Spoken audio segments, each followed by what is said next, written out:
अस्सलाम वालेकुम मैं यूट्यूब फैमिली, कैसे हैं आप सब। उम्मीद करती हूँ आप सब भी खैरियत के साथ होंगे। तो टाइम वेस्ट किए बगैर बढ़ते हैं अपनी रेसिपी की तरफ। आज हम बनाएंगे मटर भरे टमाटर। आप इन्हें सलाद के तौर पर खाने के साथ भी सर्व कर सकते हैं। मटर भरे टमाटर बनाने के लिए हमें जो इंग्रेडिएंट्स चाहिए उसके लिए हम लेंगे एक पैन लेकर उसमें हम 2 चम्मच मक्खन शामिल करेंगे और फ्लेम ऑन कर लेंगे। मीडियम फ्लेम पर हम मक्खन को मेल्ट करेंगे।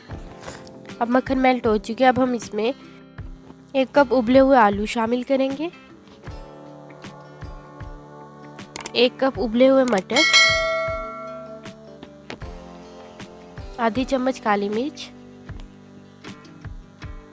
और 1 चम्मच नमक। अब हम इन सब चीज़ों को हल्का सा फ्राई कर लेंगे। ये बहुत ही मज़ेदार मटर भरे टमाटर बनकर तैयार होंगे। आप भी इन्हें एक बार ज़रूर ट्राई कीजिएगा। अब हम 1 कप चॉप की हुई गाजर शामिल करेंगे, इसे भी हल्का सा फ्राई कर लेंगे। व्यूअर्स, अगर आपको रेसिपी अच्छी लगी तो मेरी वीडियो को लाइक कर लें, चैनल को सब्सक्राइब कर लें, बेल बटन को प्रेस कर लें ताकि आने वाली फ्यूचर वीडियोस आप तक पहुंचती रहें।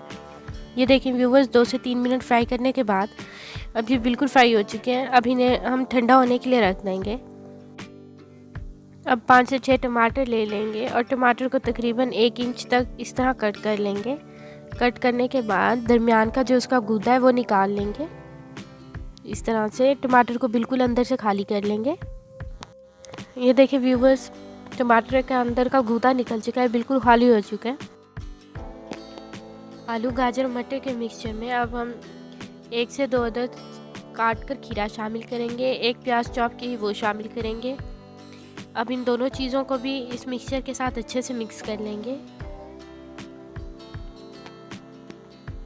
व्यूअर्स, आप भी एक बार इसे ज़रूर ट्राई कीजिएगा और मुझे कमेंट्स में भी बताइएगा आपको ये रेसिपी कैसी लगी।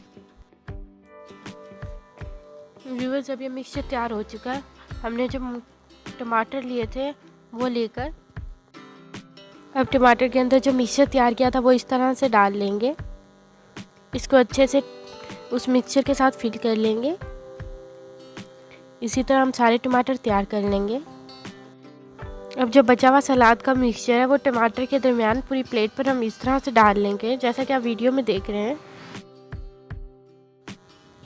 और अब चंद पत्तियां हम इस पर पुदीने की रख लेंगे।